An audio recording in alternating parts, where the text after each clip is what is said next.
Awesome. Awesome. Welcome everybody to the July M5 Mastermind session. Each month, if you've been living under a rock, we've been going live and bringing in a guest speaker that is an expert on a particular topic that you all want to learn more about. We've done some things regarding mindset, emotional eating, hormones, all over the place. But this month we are doing gut health, and I'm super excited. If you need access to any previous masterminds, I have replays available. Just go ahead and shoot me a message and I'll link you up with those. But I am not going to try to talk a whole lot. I want to turn it right over to Erin. She is going to be our guest speaker tonight or today, wherever you're at. So yeah, take it away, Erin. Thanks for joining us. Thank you, Kelsey. I'm so happy to be here. And I probably know the answer, but I can't, is this 30 minutes or an hour? Just so I don't over talk or under talk. I have an hour blocked off, but whatever you're willing to give us. No, that's fine. I usually plan on hours when I speak. I was like, what if I just start talking? And then all of a sudden you're like, okay, time's up. And I'm like, so I just had to make sure. Hi, everybody. My name is Erin. I am going to give a little bit about myself. I grew up in Lake Tahoe, Nevada, on the Nevada side. And I'm going to say my fun fact first, because it's prior to what I'm going to lead into and what I do now. Fun fact is that I played college soccer. And then after that, I went on to be a professional snowboarder for 12 years and traveled the world and acquired a ton of injuries, but that was my living and it was amazing. It also has an expiration code. So things kind of had a domino effect as far as after, I think with all my physical therapy treatment from injuries, I got really into personal training and just really trying to help people with form and But then I also stumbled across the fact that people wanted to lose weight and the gym was not the answer. It's like a piece of pie, but it's not the whole pie. And so I, in 2018, began my journey and I became certified through NCI. Kelsey, is that where you went through as NCI? I have my education certifications elsewhere, but I went through NCI for some business. For some stuff, business stuff. Okay. So they NCI, and then I went on to become a functional diagnostic practitioner and health practitioner. And then I'm in the middle of doing some other new stuff that I just started. So with the body code and emotion code, there might be some of you that have heard that before. I find it very important to integrate it into my practice. So I've been practicing for 6 years and I primarily work with autoimmune conditions and autoimmune, and it's all very well tied together with gut health. I really wanted to kind of just see the feel of what people wanted to hear. Yes, I'm the nerdy person that has my slides and I'm happy to go through them. But if there are questions, I would love to hear them as well, because usually something like this is more interesting when someone has something that relates to them, right? So I will get started with a little bit more on how I came to be a diagnostic health practitioner. So I'm going to start with a video. Bear with me. Kelsey showed me how to do it this morning, and I think I have it, but let me just try everything here. So I'm going to go to advanced, correct? And computer audio. Is that right, Kelsey? Sorry, I can't see you. I have it pulled up. Yeah. Is that a thumbs up you gave me? Oh, I can't hear you. I'm muted. I'm sorry. You press share screen, whichever screen you want to share, then share sound down at the bottom left before you press share. Okay. See all this. Okay. Share screen. Share sound. There we go. That's great. Okay. And then Kelsey, come on and tell me if you don't hear anything when I play it. Okay. So one of the other things I also do is I run a mentorship, and I'm probably going to get a little teary-eyed after I share this with you, but this is my mentor on the left. He had passed away 2 years ago. And he left this amazing program that I could not just let it sit idle. So I came in with at first a heavy heart, but also the idea of like moving his work forward. And so I run this 12-month mentorship that is for really anybody that wants to dig deeper into health. And then it's also for, I mean, yes, coaches like to do it. Health coaches like to understand a little bit more because they understand that at some point their clients get stuck and they don't know why. And so this is a really thought out, well laid out program that Travis has built. And so I have been running it. I'm in my second year now running this. And so when I play this video, it's going to really show you my why on how I got to where I am today.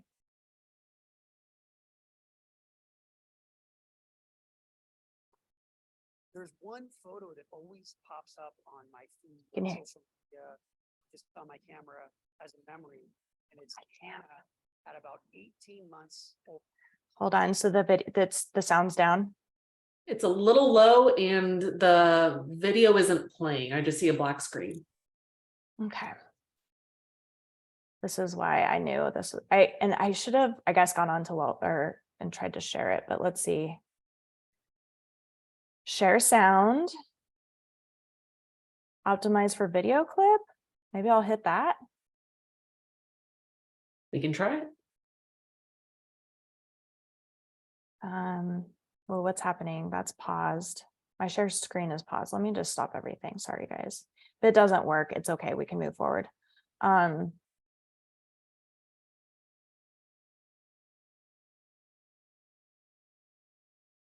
Old, and it was Easter Sunday, and she was at her. Before I keep going, can you hear that? Yes. Can you see him Yes. talking? I'm scared to expand it, but I'm going to try. Can you see it blown up on the screen? Yes. You can. Okay. Grandma's house, and we did it Easter. Can you hear it now? Yes. Okay. Sorry. I just want to make sure because it's 4 minutes and I don't want to waste time. So here we go. There's one photo that always pops up on my feed on social media or just on my camera as a memory, and it's Hannah at about 18 months old, and it was Easter Sunday, and she was at her grandma's house, and we did an Easter egg hunt, and I have a picture of her holding an egg, and it was just beautiful Hannah at 18 months old with her beautiful blue eyes. And then when I look back, I remember that's the last day that Hannah was a normal kid. So Hannah was initially diagnosed with ulcerative colitis when she was 2 years old. We took her to the pediatrician a few different times because she just had a lot of bloody stool. We didn't think that was normal for a 2-year-old. Otherwise, we thought she was pretty healthy. So a lot of the symptoms that I was experiencing was definitely a lot of pain, for sure. There was one of the biggest ones that didn't hurt but interfered with my life a lot was obviously going to the bathroom a lot. I would go several times a day.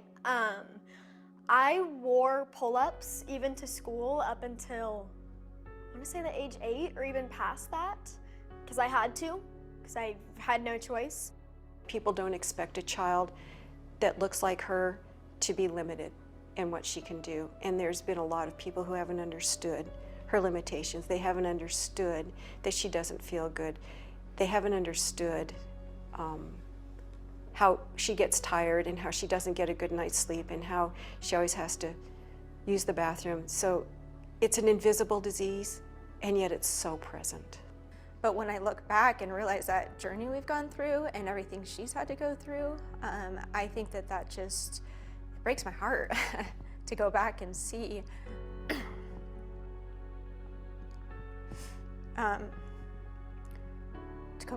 what a little child has had to go through her entire life. You have this little 8-year-old body in this bed, and I can't even count the number of tubes and IVs and cords coming in and out of her. And she only weighed 37 pounds. She was so tiny. And then I remember looking down because they had to remove her entire colon, and then they put a stoma in so that she could have a temporary bag to heal. And I remember looking down and seeing that it was like her intestine hanging out.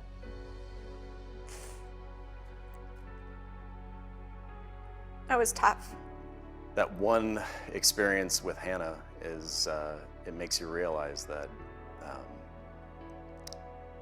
life can get, life can get difficult in a hurry, especially when it's a kid, because you feel, you're helpless.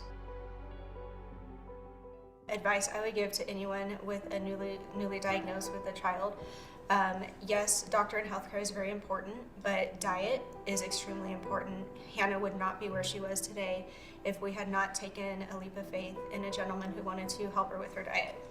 He started working with her a year ago, and he worked wonders for her. I've never seen her thrive as much as she does today. That's not to say she doesn't live with aspects of the disease every single day, but involving someone who will really take a deep dive on the diet as well, because that's very important in this disease, I highly recommend. So at this stage, I actually feel really good, which is really good news. I am technically on paper in remission for the first time in my life.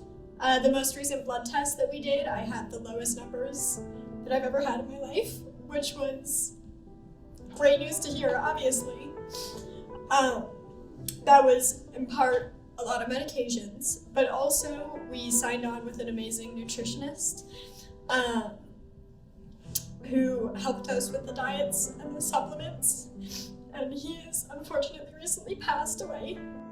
I would not be doing as well as I was right now without him, for sure.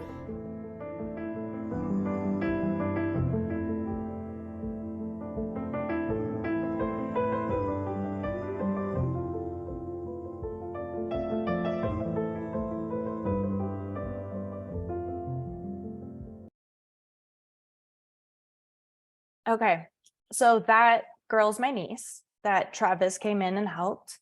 And he at first didn't want to help her because there is this big disconnect between Western medicine and like holistic healing and common sense of just eating really well and getting the nutrients your body needs. And he's like, I'm not a doctor, I don't work with Crohn's. And I sent him a photo of her esophagus filled with yeast, candida. And he's like, enough's enough. I can't handle watching her suffer. If her parents want to meet with me, I'll meet tomorrow morning. And as stated in the video, she was diagnosed at 2. He worked with her when she was 18. And before she turned 19 in 10 months, he had her in remission. So my why came from my niece and the help that he gave her. And then to see him pass on and like other people not to receive that kind of help hit me hard. So not to get emotional, but I see so many people that start with bloating, that start with headaches, breakouts in their skin, brain fog, joint pain. There are so many little symptoms that people start getting, and symptoms are not meant to be diagnosed. Symptoms are your body telling you something's going on. And there's more than that. That's just like an alarm going off. And I, instead of being angry towards the medical system, I just have taken a lot of courses and a lot of education so that I can help people go past the symptoms, go past the diagnosis, go past everything and see why. When did this start? Where were you born? Was there water damage in your house? Did you travel when you were a baby? Like, so was there possible mold? Is there possible parasites? Is there possible stress from abuse in your family? All these things, all these outside stressors create this stress in your body. And people that I work on that end up having IBS, which by the way is a BS word, Okay. It's a word because they don't know what's going on. Most of the times IBS tends to be small intestinal bacteria overgrowth. It can turn into a form of colitis. You know, and it just depends on the testing your doctor's willing to do, unfortunately. When you know something's wrong and they say nothing's wrong, that's where it's just kind of a red flag to go find a new doctor. And that's willing to listen to you. So having the tools that I have now and wanting to help people has been wonderful. It's also it does get exhausting because I find myself wanting to help everybody. But what I do really enjoy is sharing my story, the story of my niece, the story of clients I've worked with, because they realize that they're not getting answers from their doctors. And I realize that they're actually still becoming more sick. They realize that 10 prescriptions is enough already. I don't feel good. Something else is going on. And so when we seek help from other nutritionists or health practitioners or coaches, it's like, it's a cry for help, but it's also like, I'm ready. I am ready to listen to what you have. I'm ready to hear, I'm ready for you to tell me gluten's bad, even though my Everlywell test told me it's fine, or even though my doctor said that's crap. Like, I'm ready. I'm okay. I'm open to listen, and I'm ready to do this. And so I have realized that here's another good example. So small intestinal bacteria overgrowth is primarily caused by stress. And when we have a lot of stress in our body, we have this, so motility, we have this motor complex that goes between our parasympathetic and sympathetic. So sympathetic is kind of like you're alert, your fight or flight, and parasympathetic is when you're able to relax and just allow things to absorb, basically. But when people are on chronic stress all the time, you're not ever letting your body relax. And so it really has a huge effect on your motility. Motility is that wave, that movement that are engaged by your digestive enzymes, your acidity in your stomach, all the different things that you need to break down your food when you start eating. It creates like this wave effect in that motility to keep things moving down and pushing out the other side. But those things start locking up when there's stress, and it can be stress from toxins, pathogens, parasites, your job, emotional abuse that happened 20 years ago, emotional abuse that happened yesterday. It can be from anything, any kind of event that is stressing your body. It just heightens that in your body, in yourself. So sometimes, or I would say 90% of the time, when we say stress, we think of our job or our kids or what's immediately in front of us. We think with just what we know in the present, but what I tend to do is try to help people pull back things. And so well, she's not current anymore. We made a lot of progress, and the client with the small intestinal bacteria overgrowth, we're able to pin it to when she was a child and the stress she had all the time.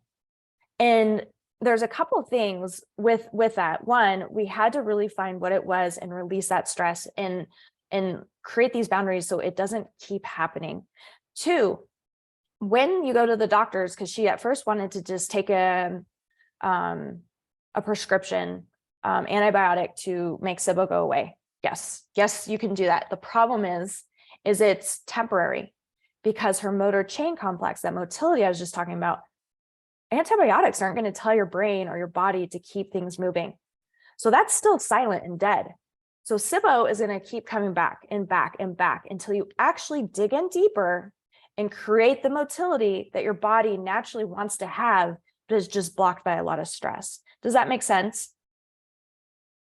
And so when we come with gut issues, yes,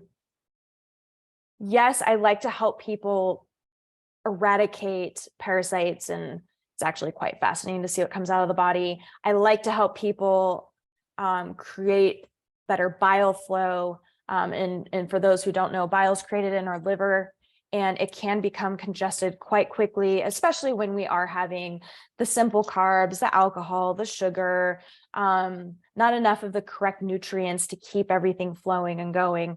So yes, I like to open that up. But another thing that's always going to be on that is also just being in that stress state all the time. It's going to clog up things as well. So I like to create those flows, but I also want a client to always leave knowing that they created these boundaries and they understand what led to it in the first place. And sometimes it is as simple as like, okay, I need to stop drinking 6-7 days a week. Or, okay, I should start working out. So sometimes they're very easy, but a lot of the times we get these issues that can be very easily reversed, but it's finding out even like farther back, like when did this start? So if you can clear that out, then it's going to make everything else very healable. And our bodies are so smart. They want to heal. They just sometimes need the right tools and they need the right supplements at first to get the engine going. So you're not just kind of hanging out there drowning by yourself. I call it like a buoy. Like, we're going to give you a buoy to have you hold on so we can kind of get you to shore so you can breathe while we work on this other stuff. But I have, if someone wanted to talk about like, why is gluten not good, I can go down that road. Or, the effects of sugar, the effects of, what is certain blood markers telling you on a blood test. If anybody has any kind of questions, I'm happy to answer them. I don't want to just kind of share these stories, but, the other thing that I really want to drive home here is, yes, our hormones do get imbalanced, but our hormones, unless we're hitting menopause for us women, primarily become imbalanced because of our gut. So I will never, ever say it goes straight to the hormones until the gut is healed. And the same with going straight to the gut. I actually won't go to the gut until we have opened up drainage in the body. Like, you can't work on gut stuff if you're constipated or not releasing and pushing things out. So there is a process, and I find it's very important. It's not something sometimes people are like, I want to lose weight in 30 days. Yeah, that's a huge stress on your body. It's possible, depending on how you do it, but you're not going to be happier in 30 days if you still have the cramps or the bloating. You're not sleeping well at night. It's as many years as we've held on to like these toxic things in our body, no matter what they are. And again, it can be relationships or foreign objects, like the pathogens and whatnot in our body. But the longer we hold on to it, it's just the longer it's going to take for us to release it, right? I always just try to tell people it's an onion that just needs to have the layers peeled back, and we just need a little patience and time. But, and I don't know if I'm trying to just say this, if Kelsey has clients that are like, I want results tomorrow, but it's hard when there's just a lot more to it than just, I want to lose weight, if that makes sense. Let's see here. Oh, wait, you're chatting as a guest. Okay, thank you. Well, we got a question in the chat from Jessica. So if you can see it, I'll let you have that one. I'm going to keep an eye on Facebook to see if we have any pop up there. Are you able to see the chat? Yeah, I'm reading it I can read it out loud. Dairy-free versus lactose-free. What's the real difference? Why do I seem to have issues with whole milk Greek yogurt type products, but not cheese? So lactose, you actually can look this up online. Lactose has a different range of how high or low it is in certain products, and it just totally depends on how it was processed. So like sharp cheddar cheese is going to have less lactose than if you have ice cream, for example. And the same is with all the cheeses. They're all fermented and processed and heated and cooled differently. And so that will really impact the lactose levels. I'm just going to kind of keep it simple like that, because I think you could probably go online. I don't know like where the cheeses sit, but you can go online and see where the lactose levels are with those different cheeses. And especially when you're trying to heal your gut, I always just say like, remove the dairy completely, do the gut healing. And I suppose because I run a lot of diagnostic tests, I will see if there's opportunistic bacteria overgrowth, or something like SIBO, or parasites or mold or something like that. So I just have people remove it for the 60 days, no matter what. And then I have people slowly bring back in certain cheeses. I usually start with a non-dairy cheese, or like not all non-dairy is lactose free, but there are certain types of sheep or goat cheese that is lactose free you can find. So I start there and I slowly bring things in. And if it bothers someone, because some people can have like, they're like, I'm fine, I can have this cheese, this cheese, but I can't have this cheese. And it's just really depends. It's just the lactose content in it, if that helps. I'm like, I want more questions, but I know What's the one Kelsey, Facebook? okay. Amanda asks, she says she has IBS-D diagnosis, high level. What can she do to help other than the medications that the doctors want to give? So this is, I mean, this is where if I were working with her, because this isn't a very simple answer. It's, where is she distended? Is it belly button down? How's her motility? Does she have diarrhea, or is it constipation, or is it both? Does she get headaches? A lot of times when we have headaches, or we could get blurry vision, migraines, fatigue. I know for a fact she gets migraines. So yeah, it's right now her gut is, let's just do a little anatomy. And I promise this was it. Did you say Amber? Amanda, sorry, Amanda. Let me just show you. I'm going to go into a little bit of an education class, but I'm going to keep it simple. I wonder if, okay, I need to, can you guys see where it says the gut biome? yes. Okay, so really quick. In a perfect world, we eat food, it gets digested through all these little cool things, it creates energy, and we feel awesome, and it comes out the other side. We all wish it could be that simple.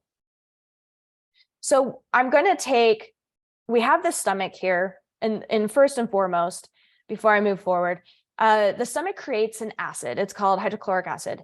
And in here we have, and some other people could say hydrochloric. I just say hydrochloric because that's how I pronounce it. But it is an acid that's produced. It should be anywhere between 0 and 2. The lower, the more acidic.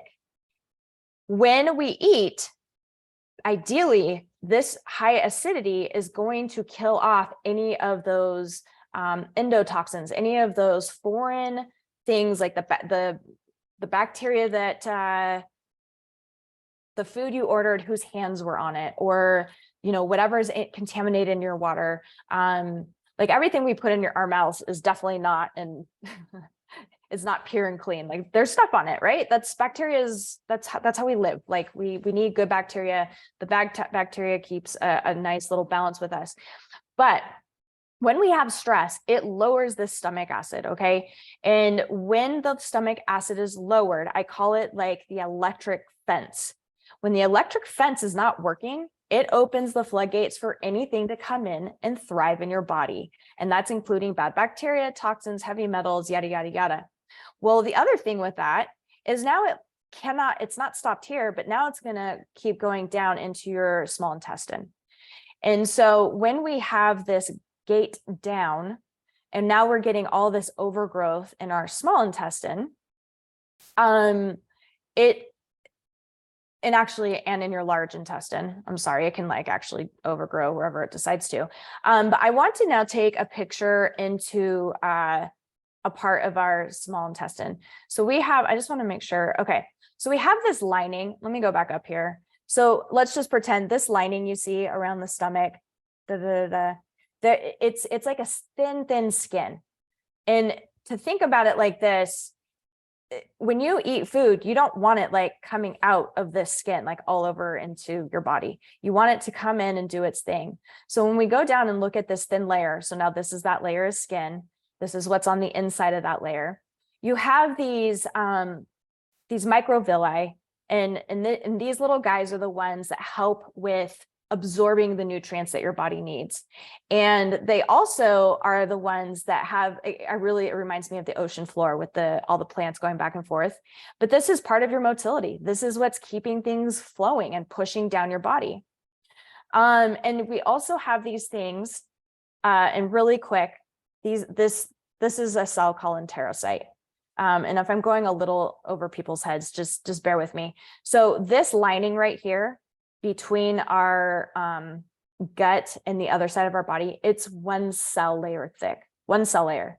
The reason why that is so important is because now think about all the other bad things that come in. So if they're going past our stomach and into our small intestine, into our gut, they're going to just start now beating up these enterocytes, and these tight junctions get loosened. There's a protein called zonulin, and zonulin keeps these junctions shut, but they start opening when things start attacking it. And I think down here, we'll see a little bit more, but when we have bacteria, let's also see really quick.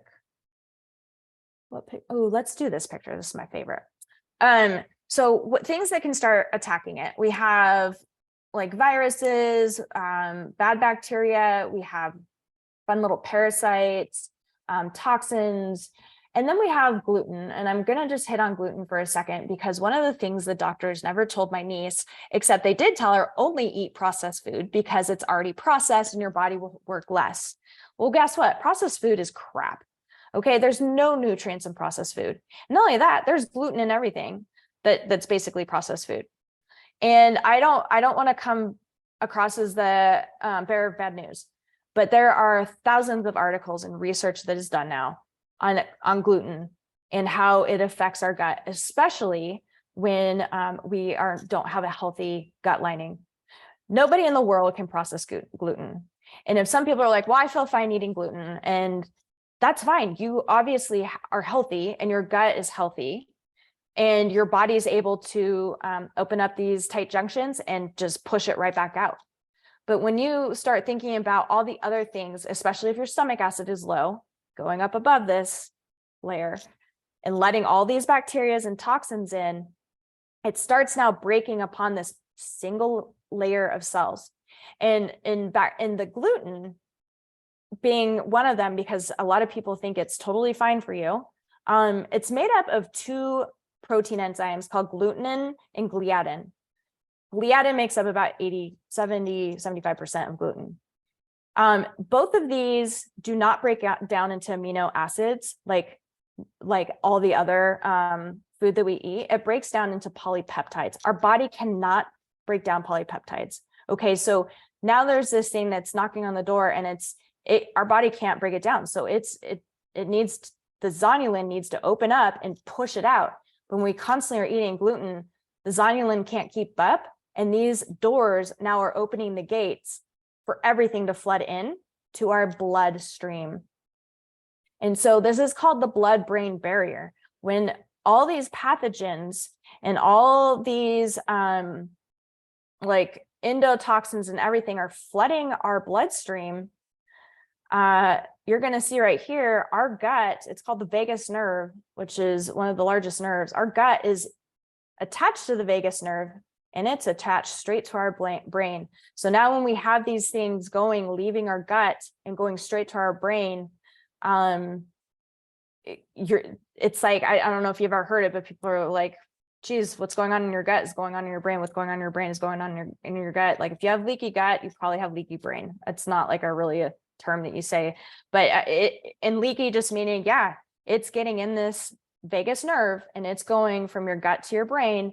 And there's nothing here to turn off the faucet if we're continuing to add in food. And that's the other thing is doctors don't go through the courses of nutrition. That's just not their field, and that's fine. I think a doctor is wonderful. They have their place.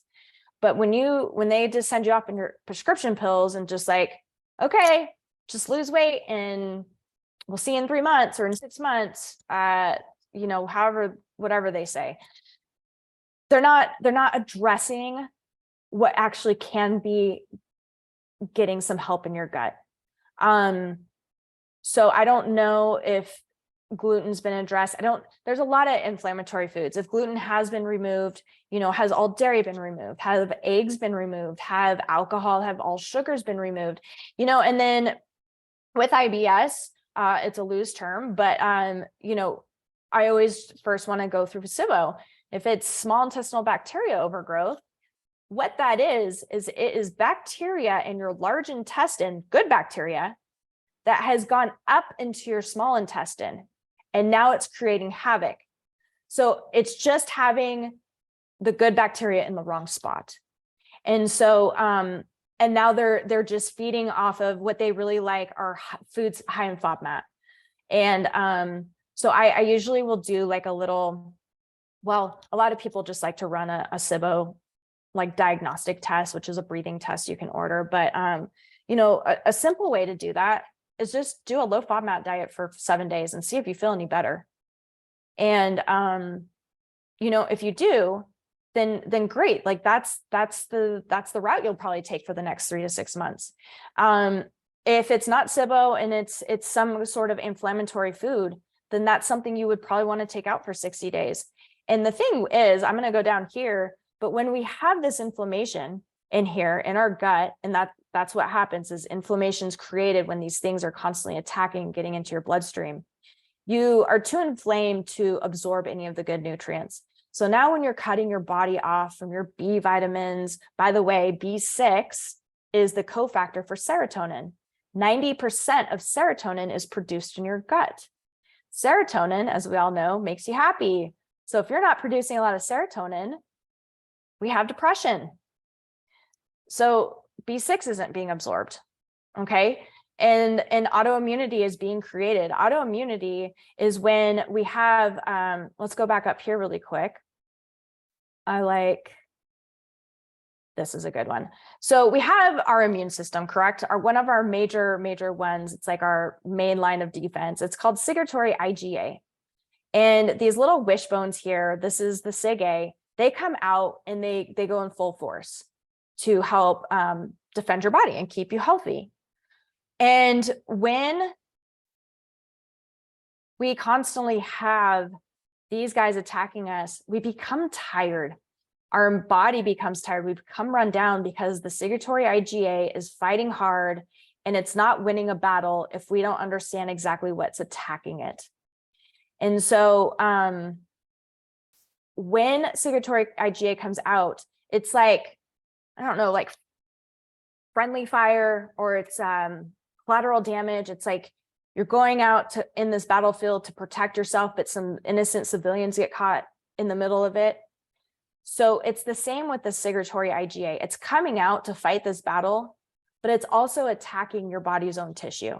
So that's what happens with Hashimoto's. That's what happens. That's what autoimmunity is. It's attacking yourself because it originally came out to defend something, but we don't know what that is if there hasn't been the correct testing, or if you can't, if you don't understand what's been going on. But this continual attack on your body is going to happen until it's removed. And so if you have an autoimmunity, I always say, number one, remove gluten, because your body's always going to see gluten.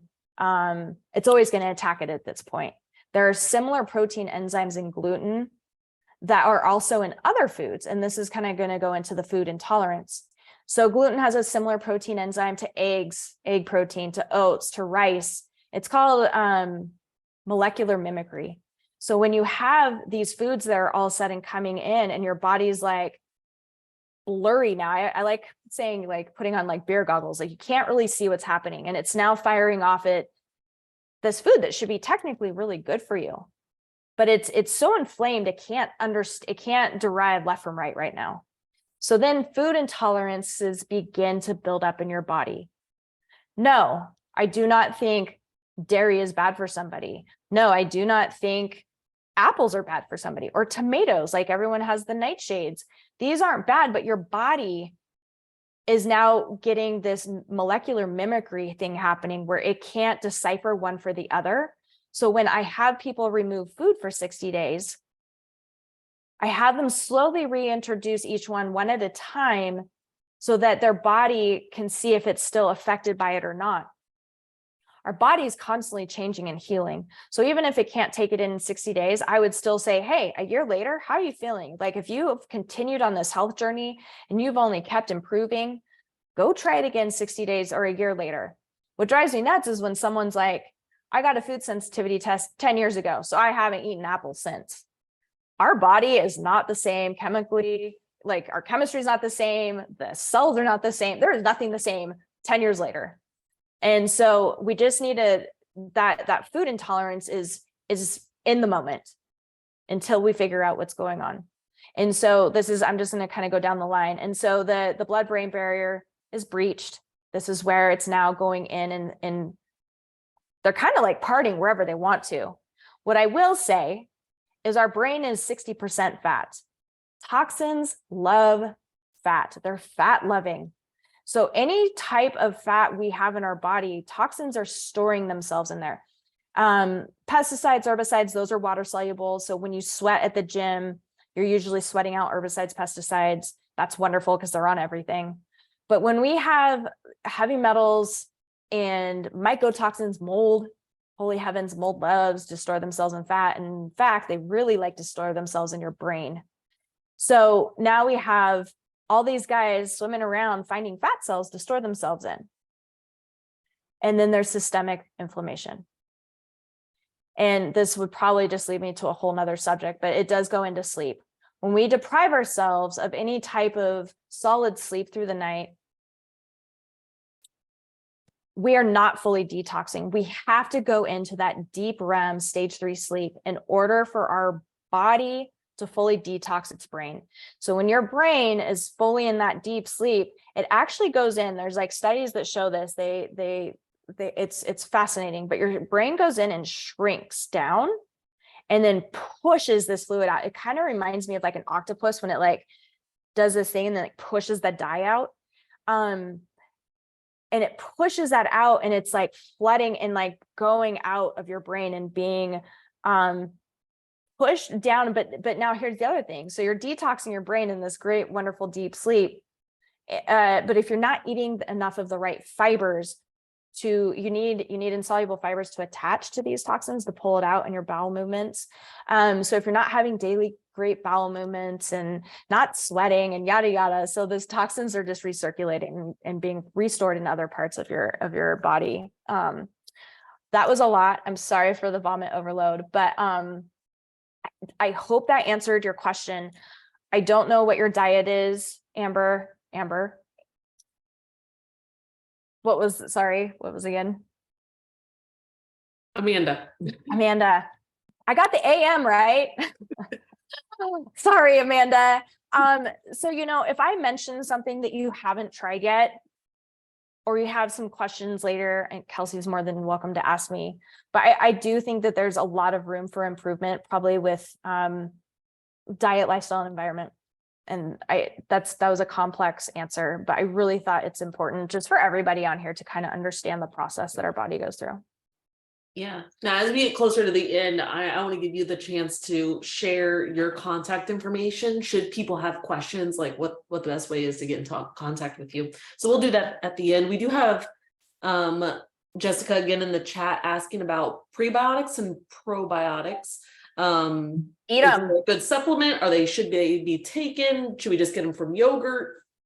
So I'm going to share. I love sharing. I love that now I can share. I know how to share now, everybody. This is a great thing. I'm going to share my personal GI map, Erin GI map. And this is going to help you with this answer a little bit. I ran this about 1.5 years ago. This is 6 months post my mentor passing away, me pushing through some major heavy educational courses so that I could run his program. There is a sign of H. pylori. It's detectable, but it's not in the hazardous range. However, I still went through and took care of it. What I'm also showing is that my good bacteria is low. It's very, very low. So number one, I'm not feeding it any of the good fiber that it needs. So yes, I need to increase my fiber intake. but yes, I also need to increase my prebiotics, which is the food for these bacteria. So, my prebiotics, I would rather everybody ate. Kimchi, hands down, number one prebiotic out there. It's actually, I've seen lots of different flavors of like these fermented foods at Sprouts. If you don't have a Sprouts by you natural grocer, but as long as it's refrigerated, you don't want to ever go down the middle of the aisle. It's already been heated. There's no bacteria. There's no good bacteria to feed your gut. You want it to be refrigerated. So everything I buy now is like the refrigerated pickles or, fermented pickled juice, by the way, is wonderful for any kind of muscle cramps, but, fermented pickles, fermented sauerkraut, fermented beets, kimchi, all this stuff is so wonderful. People do ask all the time, well, what about yogurt? Well, how much sugar's in there? Because if the sugar's in there, you're also going to be feeding any bad bacteria you might have. So if I look down here, if I were to eat yogurt, these guys would just thrive off of it. The other thing too is kombucha. I think kombucha is great. Just also be leery of the sugar content in it. So I think probiotics are wonderful. Probiotics build up your stomach. My favorite one is Megaspore probiotic by Microbiome. Hands down, my daughter takes it. They actually have a kids one for kids. But I take it, my daughter takes it. And if anybody really wants to know, it's spore-based, meaning it can live past your stomach acidity and get into your gut where you need it. So if you are taking a probiotic, make sure it's spore-based. And then the other thing I was going to show you is my secretory IgA, that main defense system. It was really, really, really trying to help my gut be better. And I could tell I was very tired at the time. And then here's my anti-gliadin. Remember how I said there's two protein enzymes in gluten, glutenin being one of them, gliadin being the other. It was through the roof. Yes, I was not paying attention to my diet in the time of grief. Who would? But this is what happens when you don't. Lots and lots of inflammation, a leaky gut, I had lots of foggy brain. It was a mess. So probiotics are great. I'd rather people eat their prebiotics if that helps. Yeah. So the other question is, if low FODMAP works, is it dangerous to stay there permanently? And if not, what do you need to add back to diet without aggravating the system again? Would a multivitamin? So if you're doing low FODMAP and it works, most likely you have small intestinal bacteria overgrowth. You need to heal it. So a low FODMAP diet is to relieve the symptoms. It's not there to help or cure anything. So yeah, I would not stay on that permanently, because it's like, it's kind of like a Band-Aid. Nothing's getting fixed, but you just feel better in the moment. I highly would recommend, if you feel like you had SIBO, I don't know, Kelsey, if you're the coach, are you the coach of Jessica? Yeah. Okay. So when you are going through a protocol, I always put someone through an elemental diet if they can handle it. I actually did it for 3 days and I loved it. It gives you enough calories. I mean, I was doing 2,300 calories a day. The only thing about it, it's the same thing. And if you have SIBO, you need to do it 2 to 3 weeks. I usually base off the 2 to 3 weeks off a test I'll see to see how extreme the SIBO is. But 2 weeks is usually what I would recommend. So it's called Elemental Heal by Dr. Ruscio. You're going to do Elemental Heal by Dr. Ruscio for 2 weeks. That, number one, is going to give your digestion a break. Number two, it's going to also start pushing out any of that bacteria in your small and gut. It's not pushing it out, but it's not letting it grow. And then what you need to do with that is you're going to take, it's called Motil Pro by Pure Encapsulations, and you'll have to be on that for 3 to 6 months, because that is what is going to create motility. And you have to have daily bowel movements. Actually, 1 to 3 bowel movements is going to be key. There's another digestive enzyme, and yeah, you want to be on like a low FODMAP diet, but it's not like taking all the FODMAPs out, because you do still want some bacteria to be there to make sure you are pushing it out. Like, you want it to kind of, so when I tell people do low FODMAP, yes, keep the reds out, green, obviously, but have some yellows, like actually eat some yellows. And, if it's like, I can't think of well, I know apples are on there, but it's like, if you have an apple slice in a salad that someone made for you, good. It's fine. It's not going to kill you. There's another digestive enzyme that I actually have people take. I can't think of it off the top of my head, but I have people take it if they know they're going to have some FODMAPs, so it can help digest the FODMAPs better. And obviously during this time that you're taking a binder to help pull things out as well. I hope that helps that answer. A lot to process.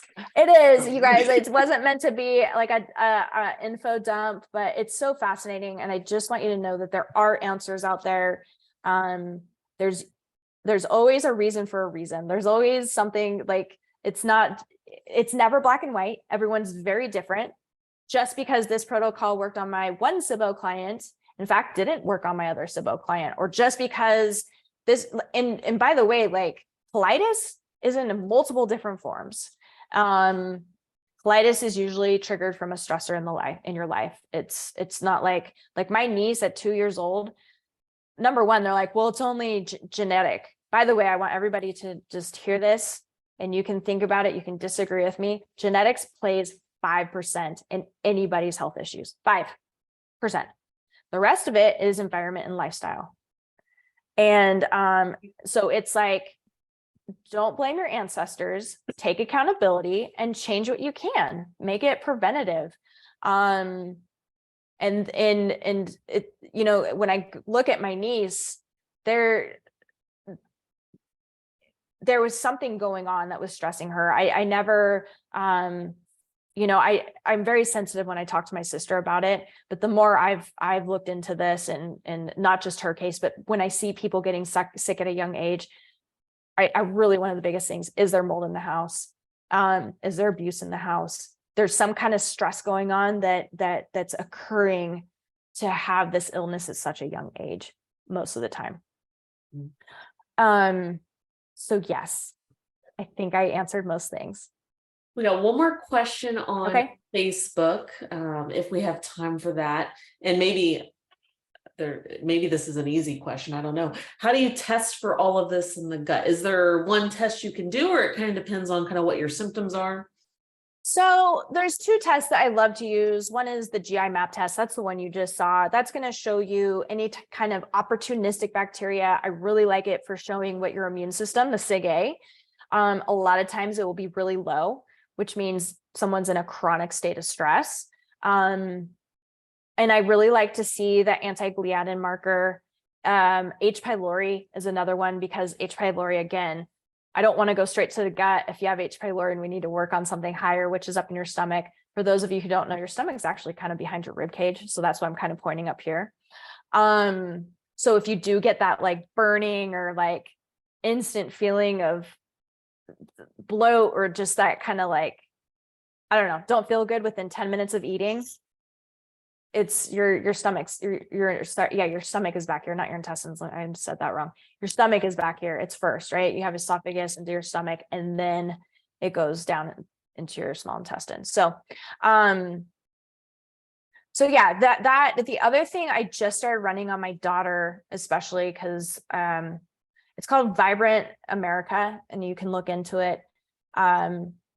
Vibrant America does these amazing tests, like a full tox test that will do all the like PFAS and the like glyphosate herbicide stuff. I like using that on children, because there's no reason children should be, when I especially look for autism and ADHD and behavioral issues, I usually do those tests. So there's a reason why I do that. But when it comes, and it does, yes, affect the gut. So this is a more complicated question, but in general, sorry, GI map, it's by GSL. Let's see, why can't I think of what that Are these, I can say you have to get through your doctor, or you could get them yourself? If you hold on, let me do Erin. I can't think of my GI map where I get them. It's like, I can't, that's really funny. I just had a full on. So Diagnostic Solutions Laboratory, I apologize. I can run them.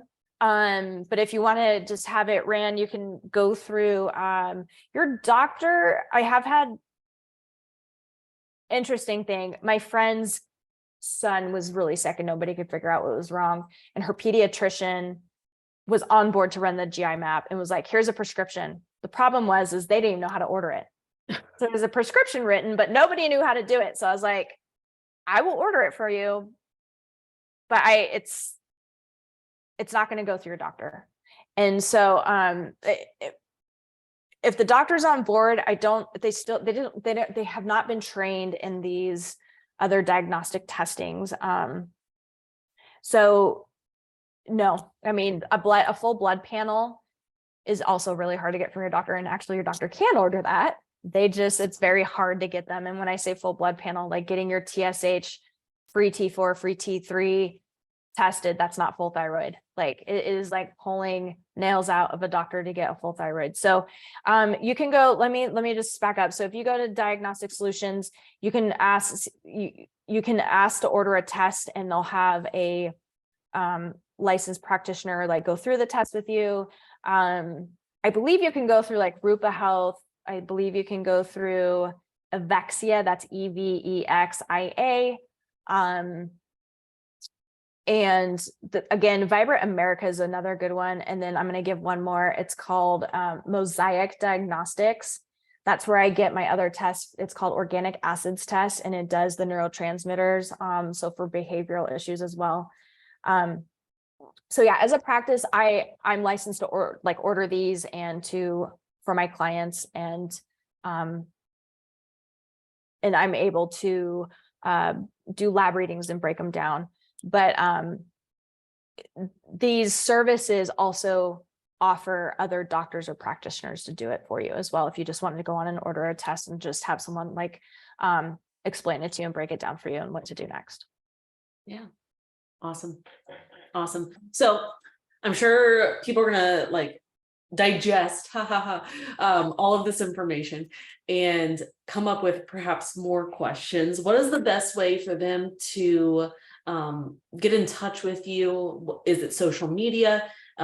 Is it an email, your website? What's the best way to get in touch? Yeah. So I just put it up here, 360 Vital Health Instagram. I'm always checking messages on there. And then I know you have to ask permission to get into my Facebook group. People do ask questions in there, and I'm on it all the time, but I guess one less step, because you don't have to ask for permission to get in the Facebook group. You can ask me questions on 360 Vital Health. I'm always looking at the messages and answering stuff through there. I do have an email if you want to. The reason why I'm skeptical with email, and by the way, I used to have a business email and I noticed everything was going to junk. So I kept my personal one. There's probably some other technical thing I was missing there, but Erin V. Comstock at Gmail. I'm putting it in the chat here so you'll be able to see it. But again, Instagram is probably, well, I guess Instagram, like you have to accept a message. All the privacy rules, but those are the ways.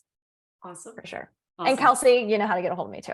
Yes. If somebody needs to send me a question, I can forward it on to her. Any last, and I know we're getting short on time here, any last words of advice for people that want to improve their gut health? If somebody was to walk away from this mastermind session with one piece of advice from you, what would it be?